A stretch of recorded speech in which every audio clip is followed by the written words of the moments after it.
The icy wind howled through the streets as Nathan tightened his grip on Victoria's hand, leading her toward his car after another expensive dinner. The city was alive with lights and laughter, but something felt off. As they turned the corner, he spotted a figure curled up against a building, shivering violently beneath the dim glow of a street lamp.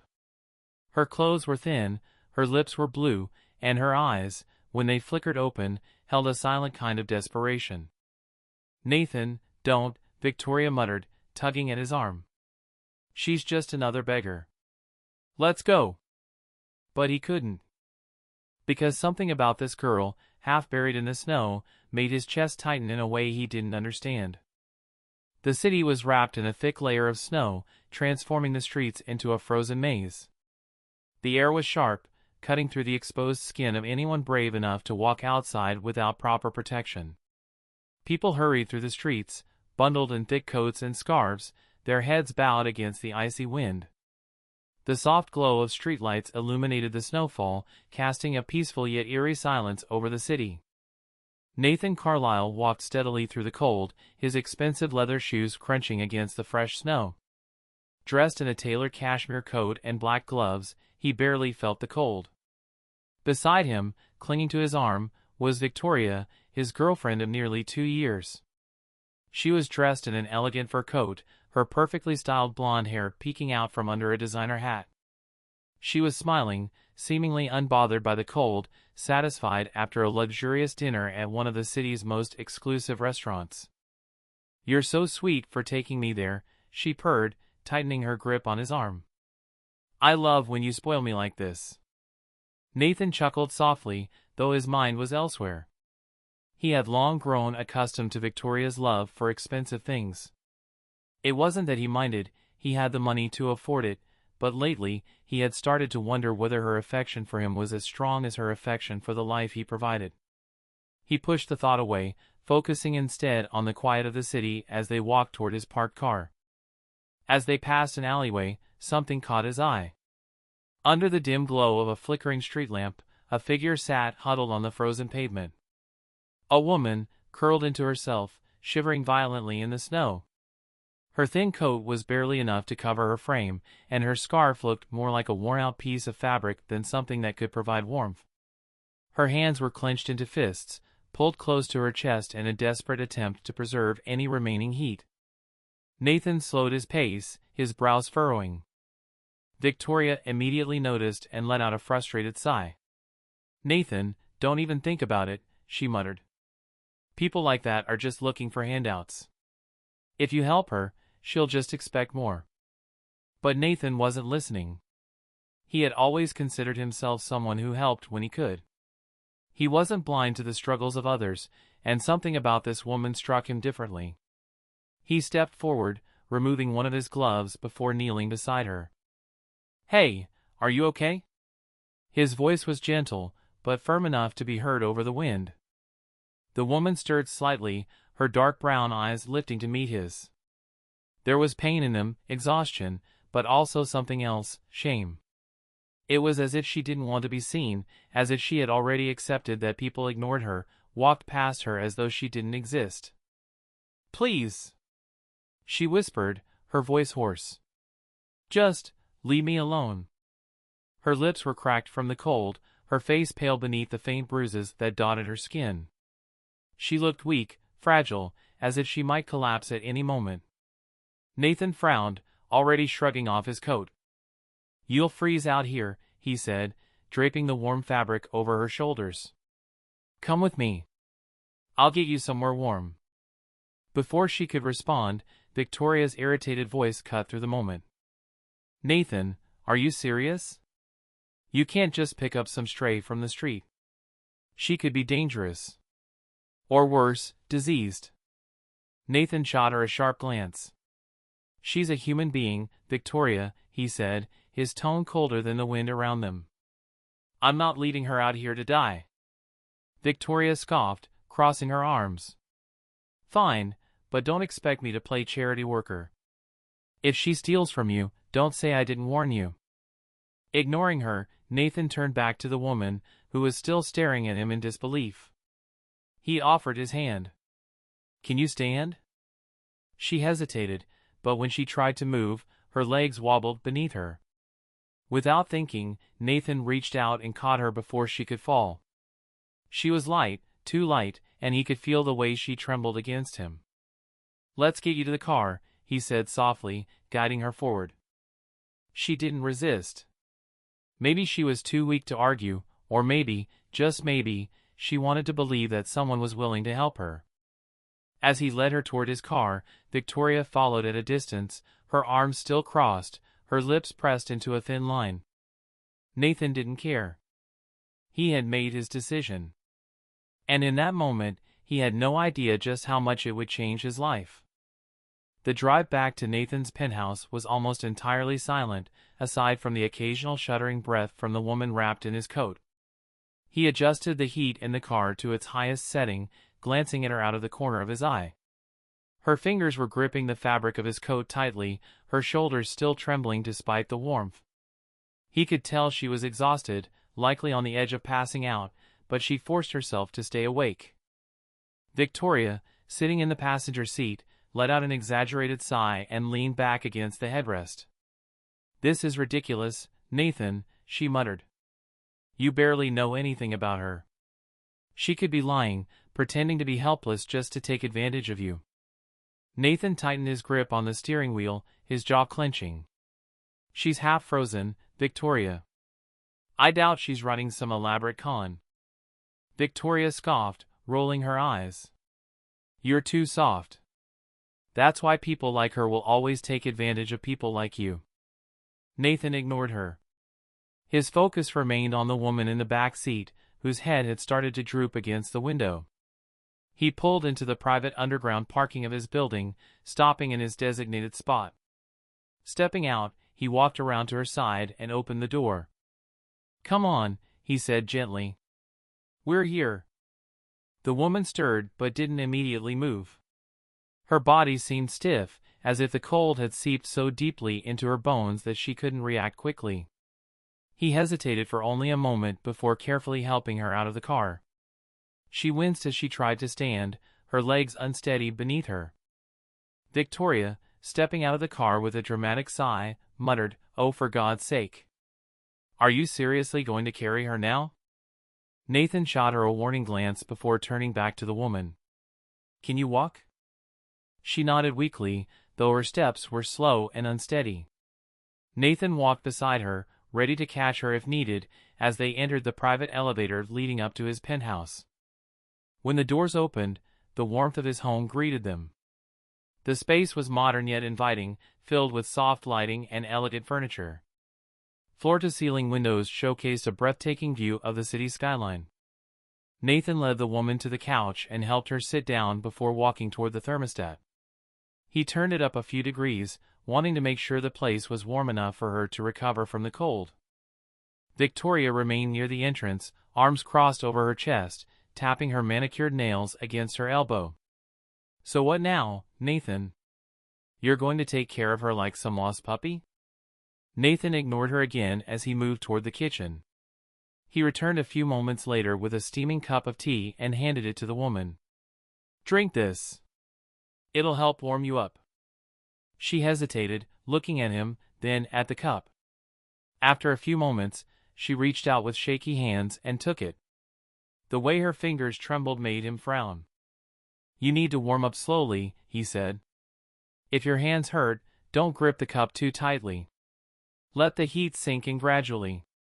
She nodded slightly, bringing the cup to her lips. The first sip seemed to make her flinch, but she kept drinking, her body visibly relaxing little by little. Nathan sat across from her, watching as color slowly started returning to her face. "What's your name?" he asked. She lowered the cup slightly, her lips parting as if she hadn't expected the question. "Emma," she finally said, her voice still hoarse from the cold. Nathan gave a small nod. "Emma, do you have anywhere to go? Anyone looking for you?" She shook her head. "No," she said simply. Victoria let out a short laugh. "Of course not," she said under her breath. Nathan shot her a sharp glare before turning back to Emma. "How long have you been living on the streets?" Emma hesitated again. She stared at the tea in her hands as if gathering her thoughts. A few months, she admitted. I had nowhere else to go. Her voice cracked slightly, but she quickly composed herself. Nathan didn't press her for more details. He could tell that talking about it was painful. He leaned forward slightly. You can stay here until you get back on your feet, he told her. I won't ask for anything in return. Just focus on resting and warming up for now. Emma's eyes widened slightly, and for the first time, she looked directly at him. Why are you helping me? She asked softly, as if the idea was foreign to her. Nathan didn't have a simple answer. He had always believed in helping those in need when he could, but there was something about Emma that made it impossible for him to just walk away. Because you need help, he said simply. And because I can. Emma didn't respond right away, but he saw something shift in her expression, like she wanted to believe him, but didn't quite know how. Victoria rolled her eyes. This is a mistake, she muttered, turning toward the bedroom. I'm not going to sit here and watch you play hero. She walked away without another word, leaving Nathan and Emma alone in the quiet living room. Emma lowered her gaze. I don't want to be a burden, she murmured. You're not, Nathan assured her. Just focus on getting better. She hesitated but then gave him a small, tired nod. Nathan leaned back against the couch, watching as she took another sip of tea, her body still trembling but slowly settling into warmth. He knew he had made the right decision bringing her here. What he didn't know yet was just how much this night would change everything. The next morning, Nathan woke up earlier than usual. The events of the previous night still weighed heavily on his mind. He had no regrets about bringing Emma into his home, but he knew that Victoria was furious. He also knew that taking in a stranger came with risks, but something about Emma had struck him differently. He couldn't ignore the raw pain in her eyes or the way she had flinched at kindness, as if she had forgotten what it felt like. He walked into the kitchen, expecting to find her still asleep on the couch, but to his surprise, she was already awake. She sat quietly at the small breakfast table, her hands wrapped around a fresh cup of tea that she must have made herself. She was wearing one of the extra sweaters he had left for her last night, and though she still looked fragile, there was more color in her cheeks than before. Good morning, he said as he walked toward the coffee machine. Emma looked up at him cautiously before nodding. Good morning, she murmured. Nathan poured himself a cup of coffee and leaned against the counter. How are you feeling? She hesitated for a moment, as if she wasn't sure how to answer. Better, she finally said. Thank you. He studied her carefully, noting the way her fingers still trembled slightly as she held her cup. Did you get any sleep? A little, she admitted. The couch was comfortable. Nathan glanced toward the living room. He had considered offering her one of the guest rooms last night but figured she might feel safer sleeping where she could see the door. He wasn't sure what she had been through, but it was clear that she didn't trust easily. Before he could say anything else, Victoria walked into the kitchen.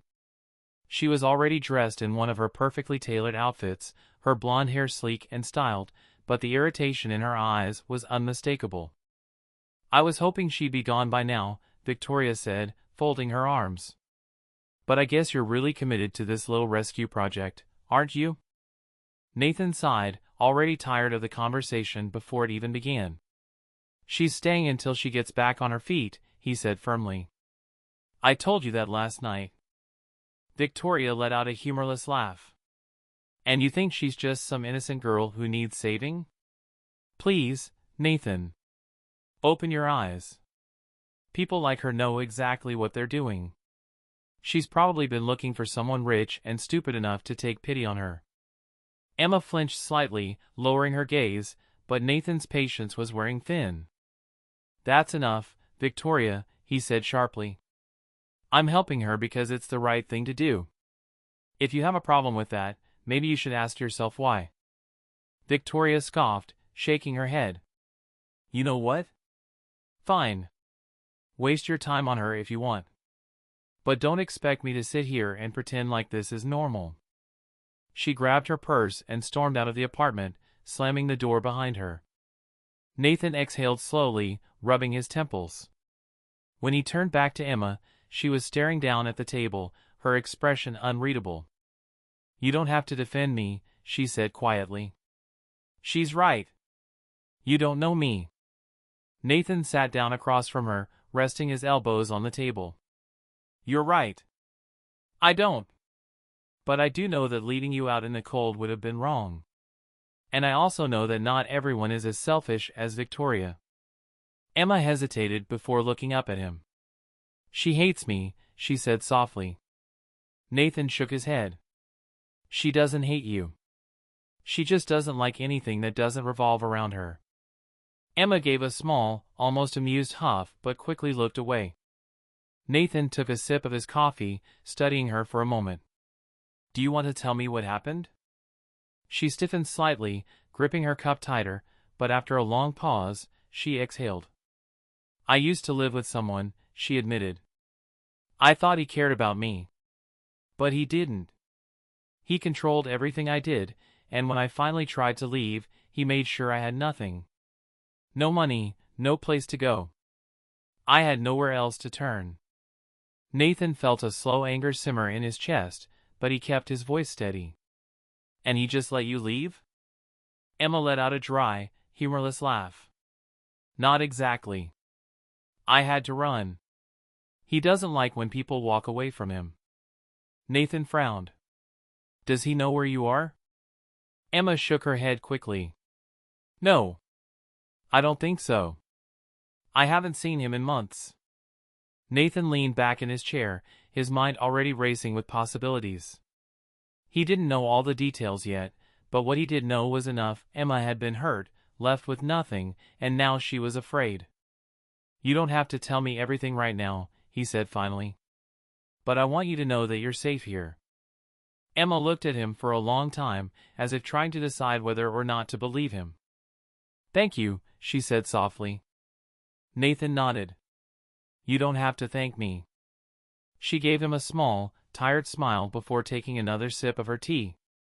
Nathan wasn't sure what the future held, but one thing was clear: Emma wasn't just some stranger he had picked up off the street. She was someone who had been through hell, and whether she realized it or not, she had just taken the first step toward rebuilding her life. Nathan spent most of the day at his office, trying to focus on work, but his mind kept drifting back to Emma. He had only known her for a short time, yet something about her haunted him. The way she spoke, as if she had learned not to expect kindness. The way she flinched at Victoria's words, as if she had heard far worse before. The way she avoided talking about her past, as if she was afraid that even mentioning it would bring trouble to her doorstep. By the time he returned home that evening, the apartment was quiet. He walked into the living room and found Emma sitting near the large windows, staring out at the city lights.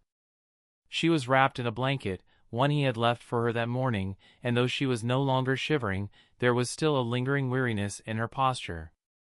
She turned slightly when she heard him enter, offering a small nod but not saying anything right away. "How was your day?" he asked, setting down his briefcase. Emma hesitated before answering. "Quiet. I didn't want to touch anything, so I just stayed here." Nathan frowned slightly. "You don't have to act like a guest. Make yourself comfortable." She gave a small shrug, pulling the blanket tighter around herself. "I don't really remember what that feels like." He sat down on the chair across from her, studying her carefully. "You mentioned that you were running from someone. If he hurt you, do you think he's still looking for you?" Emma stiffened, her fingers tightening around the fabric of the blanket. She exhaled slowly before nodding. "I don't know for sure, but he doesn't let things go easily. He doesn't like losing." Nathan leaned forward, his expression darkening. "If he ever comes near you again, he won't get the chance to hurt you." She looked at him, surprised by the certainty in his voice. "Why do you care so much?" The question caught him off guard. He had asked himself the same thing more than once. Maybe it was guilt, knowing how many times he had walked past people in need without a second glance. Maybe it was the simple fact that he had the power to help, and he refused to be the kind of man who ignored suffering just because it wasn't his own. Or maybe it was something deeper, something about Emma herself that made him want to protect her. "I don't know," he admitted. "But I do." Emma looked down, processing his words. For a long time, neither of them spoke. The silence between them was heavy, but it wasn't uncomfortable. After a while, Nathan stood up and walked into the kitchen. He pulled out a pot, filling it with water before setting it on the stove. He didn't say anything as he moved around, grabbing ingredients, but he could feel Emma's curious gaze following him. "What are you doing?" she finally asked. "Making soup," he replied simply. "You cook?" He smirked slightly. "Not often, but I can when I need to." "And you need real food." Emma didn't argue, but she watched him carefully as he chopped vegetables and let the broth simmer. After a few minutes, she slowly stood up and walked over to the counter, resting her hands on the cool marble surface. "Can I help?" she asked. Nathan glanced at her before sliding a cutting board in her direction. "You can chop these if you want." She nodded and picked up the knife. Her movements were slow, careful, as if she wasn't used to handling something so simple. Nathan noticed the way she hesitated before each cut, as if second-guessing herself. "You don't have to be perfect," he said. Emma exhaled a small laugh. "I don't think I've ever chopped vegetables in a kitchen this nice before." Nathan chuckled. "First time for everything." They worked in silence, side by side, the only sounds being the soft chopping of the knife and the bubbling of the soup on the stove. When it was finally ready, Nathan poured 2 bowls and set them on the dining table. Emma hesitated before sitting down, staring at the bowl in front of her as if unsure whether she was allowed to have it. "It's for you," Nathan said gently. She nodded, picking up her spoon. The first bite was slow, cautious, but then something changed. Her shoulders relaxed, and a quiet sigh escaped her lips. "This is really good," she admitted, looking up at him. Nathan smiled. "I told you." Emma took another spoonful, and for the first time since he had met her, she looked calm. "You don't have to keep thanking me," he said after a moment. Emma set her spoon down and met his gaze. "I do," she said softly. "Because I don't think anyone's ever been this kind to me before." Nathan's chest tightened at her words. "You deserve kindness, Emma," he said. "You just haven't been around the right people." She looked down at her bowl again, but there was something different in her expression now. Something hesitant, but hopeful. For the first time since she had walked into his home, he saw a glimpse of someone who believed she might actually be safe. Nathan had always considered himself a man of control. He built his life around logic and careful decisions, ensuring that nothing happened without his approval. But ever since Emma had entered his home, that control had started to slip. It wasn't because she was disruptive or demanding, quite the opposite. She was quiet, hesitant, always trying to take up as little space as possible. And yet, he found himself thinking about her constantly. He noticed the small things.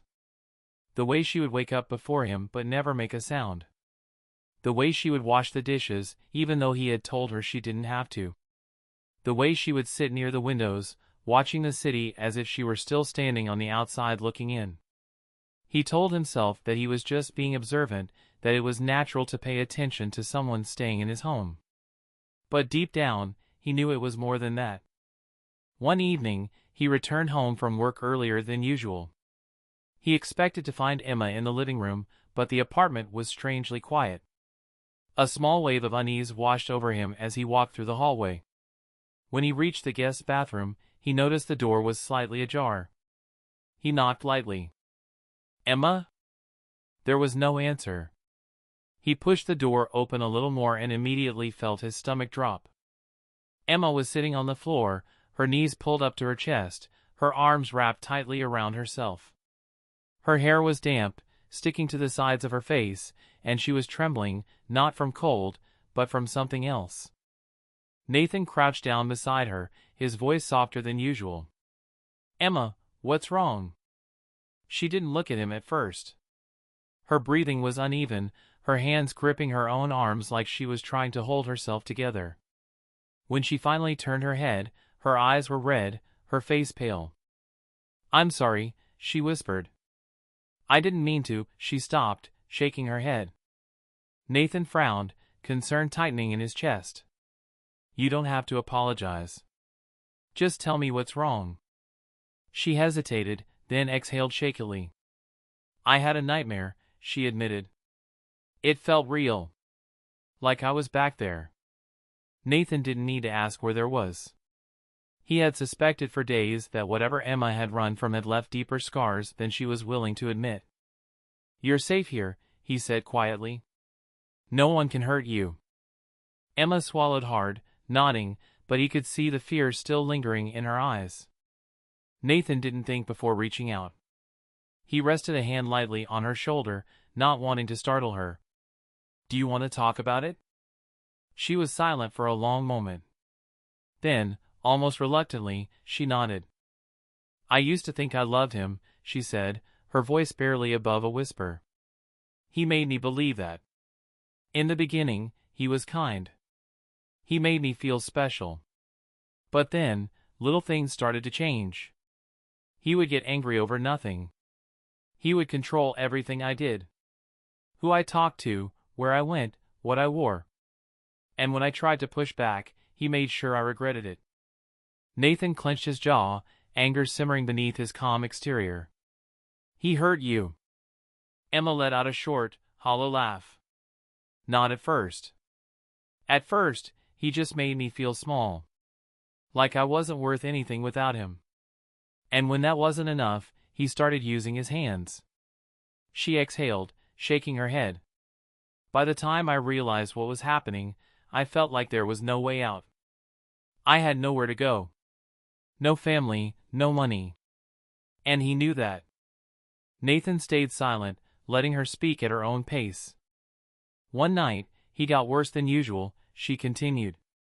"I don't even remember what set him off. But I knew if I stayed, he was going to kill me. So I ran. I didn't have a plan. I just ran." She let out a trembling breath, hugging herself tighter. "At first, I thought I would find help. But the world isn't kind to women like me. No one wants to take in someone who has nothing to offer.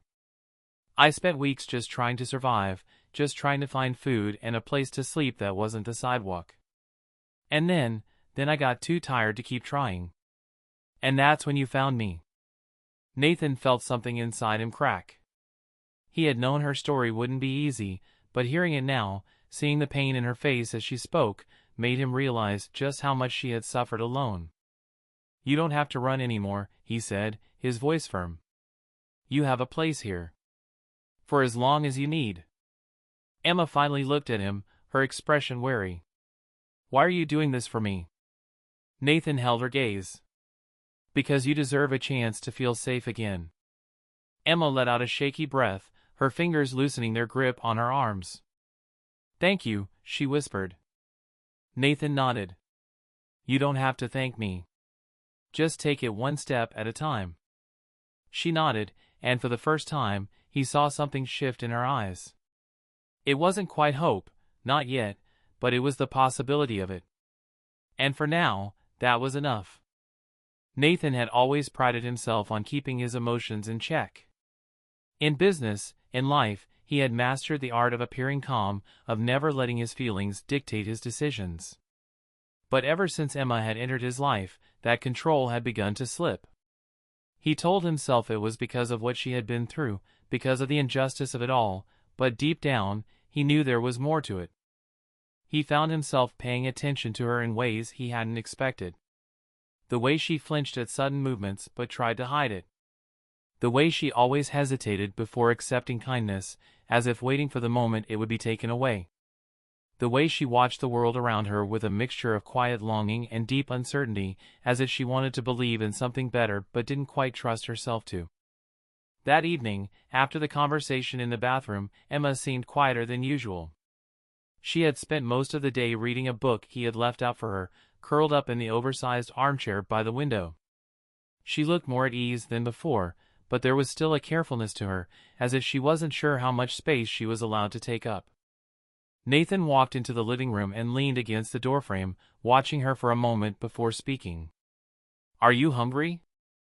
Emma looked up, blinking as if pulled from deep thought. "A little," she admitted. "Good.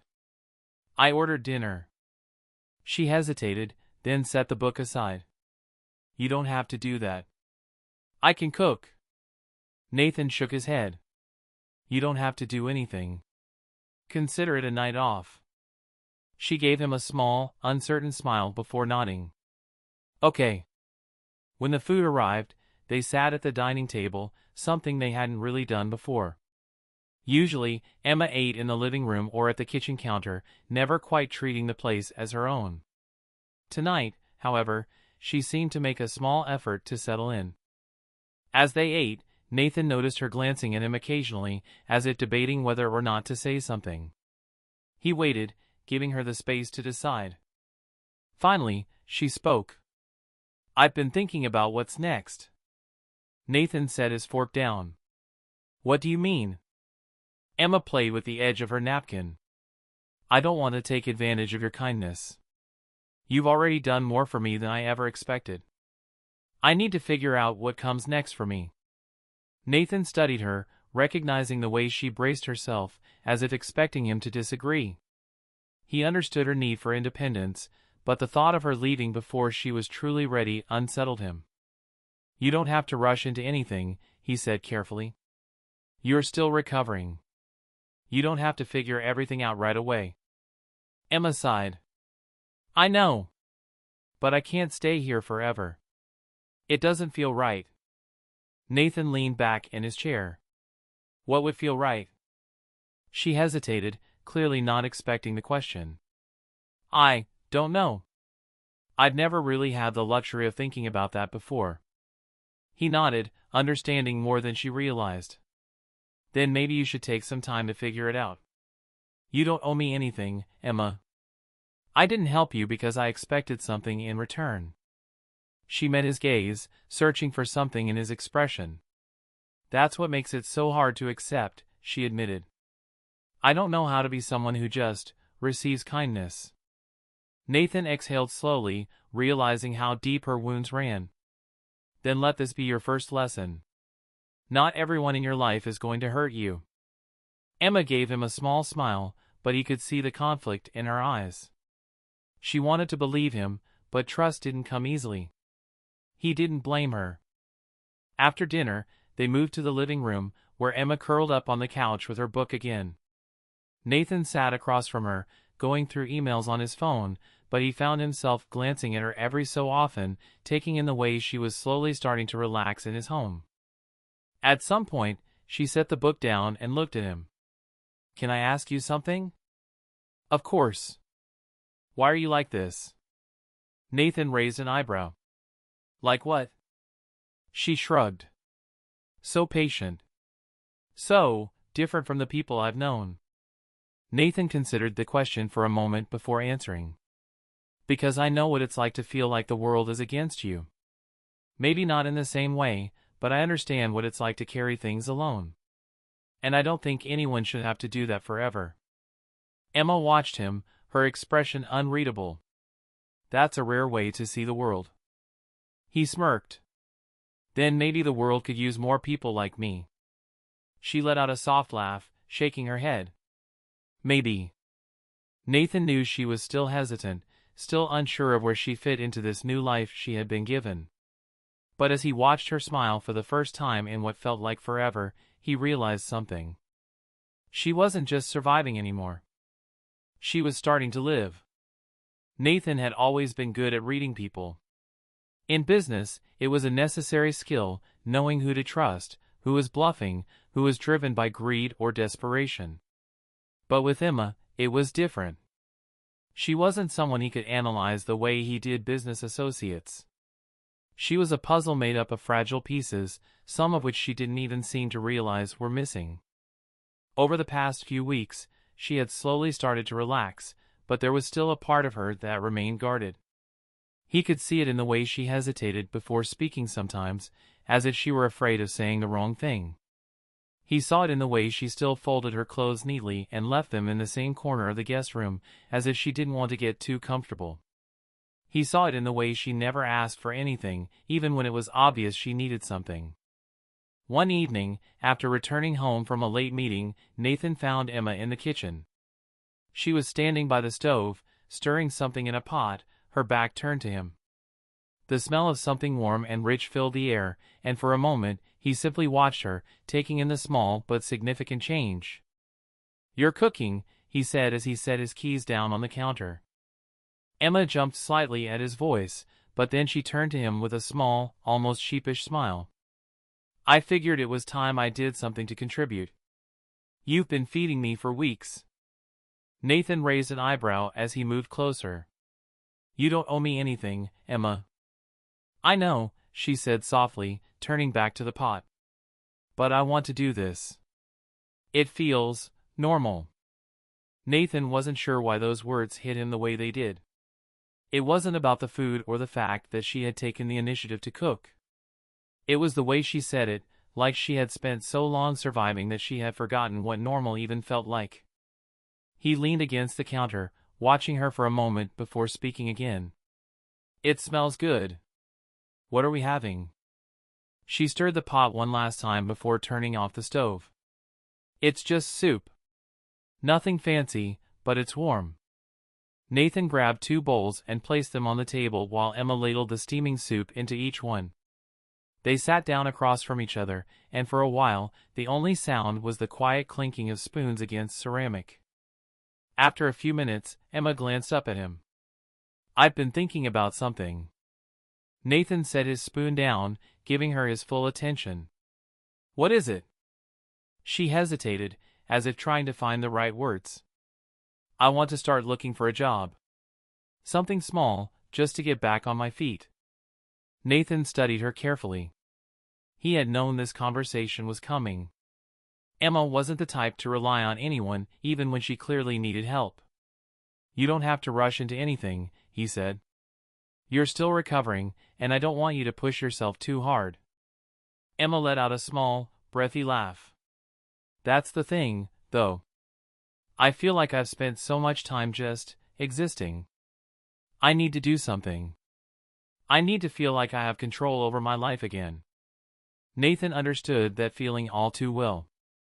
He had built his success from the ground up, and he knew what it meant to want control over your own future.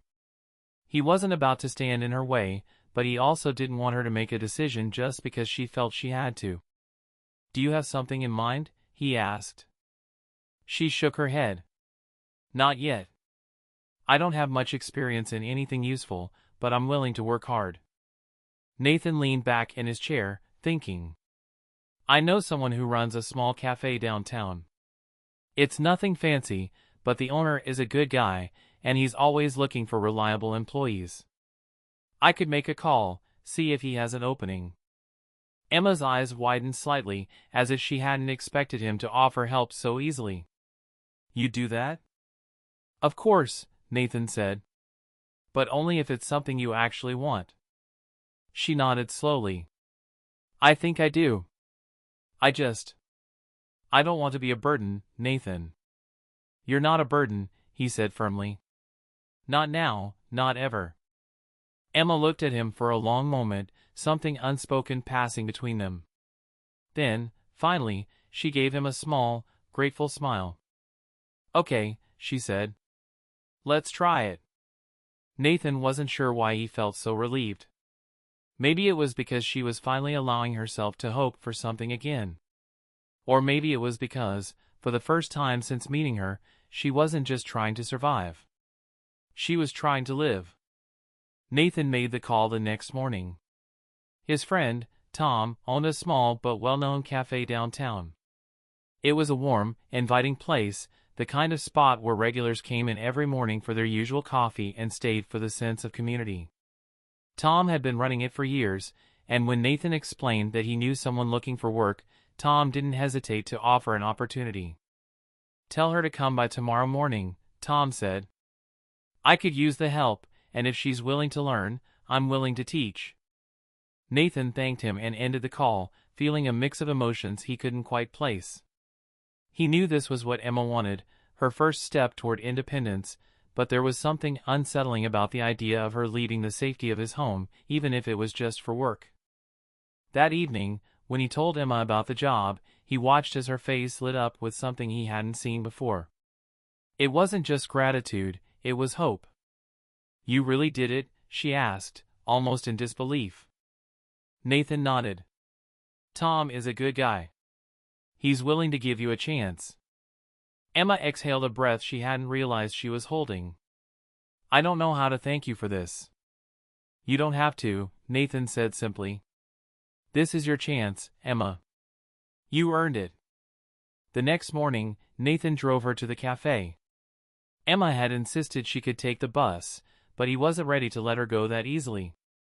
As they pulled up to the small brick building, she glanced out the window, her fingers twisting anxiously in her lap. "You nervous?" he asked. "A little," she admitted. "I haven't worked in a long time. What if I'm terrible at it?" Nathan smirked. "Then you'll learn. Everyone has to start somewhere." Emma took a deep breath, then nodded. "Okay." She opened the door, but before she could step out, Nathan spoke again. "I'll be here to pick you up after your shift." Emma hesitated. "You don't have to do that." "I know," he said. "But I will."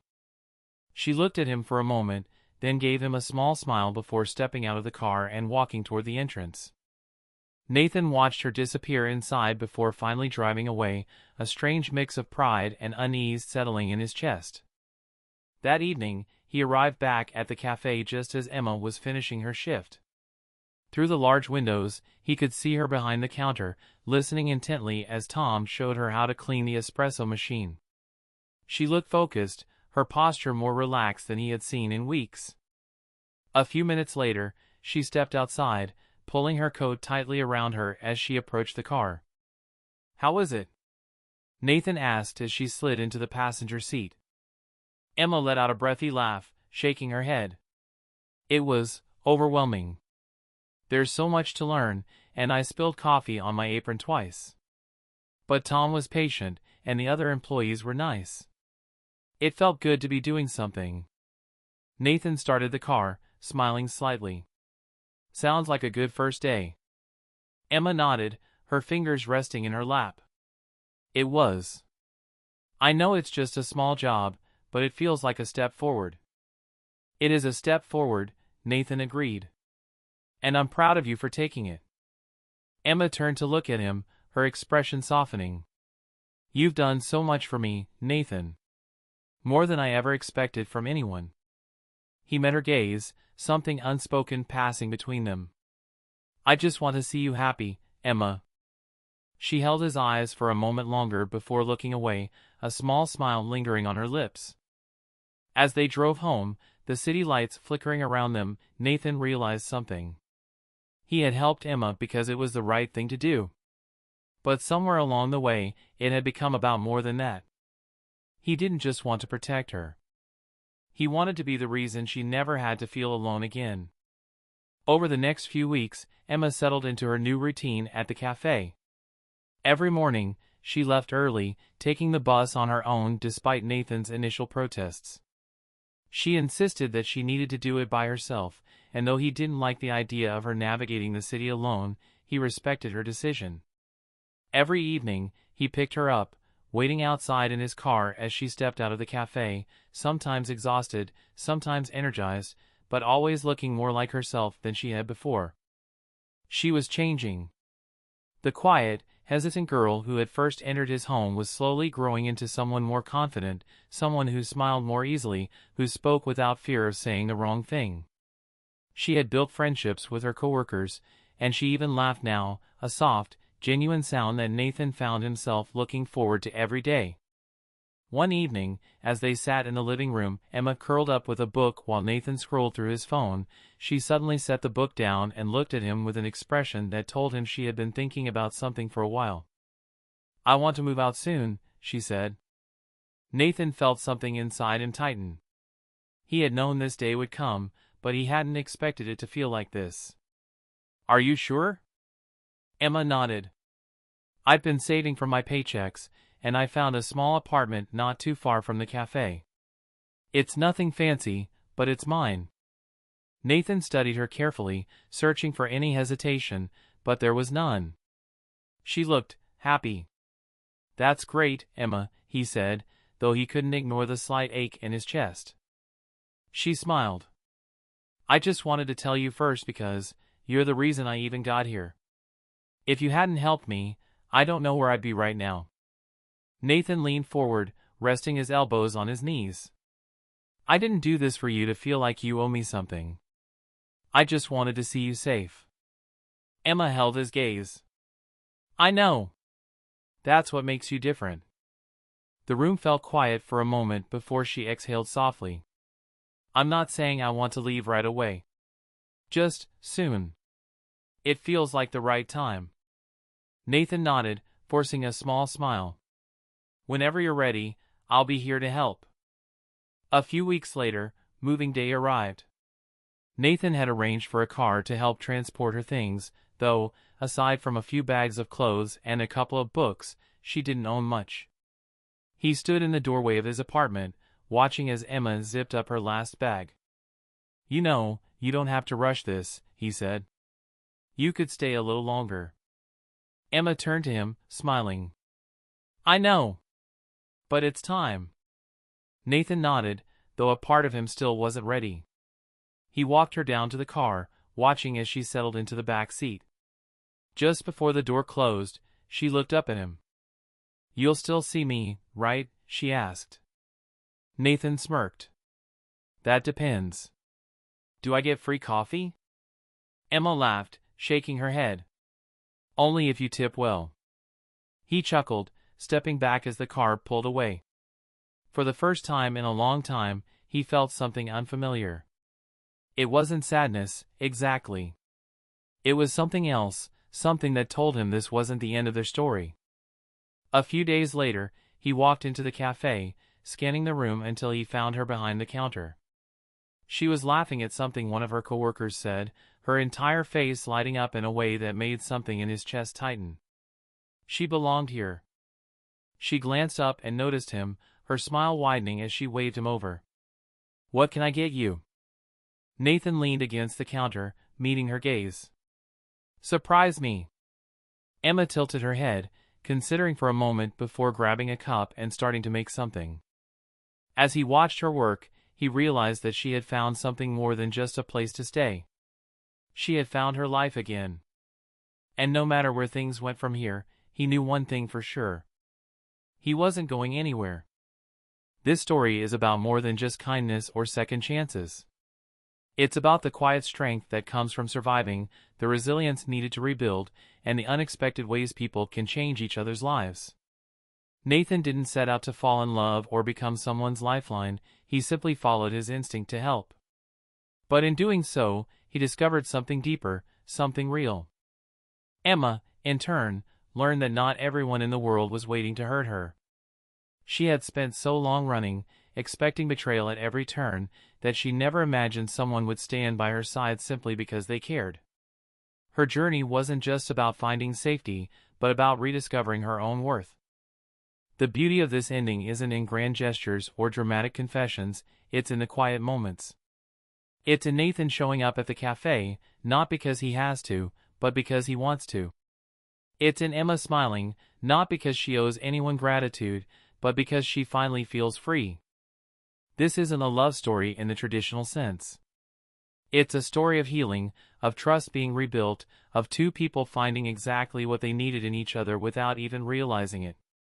And in the end, the most powerful thing about love isn't how fast it happens, but how deeply it stays.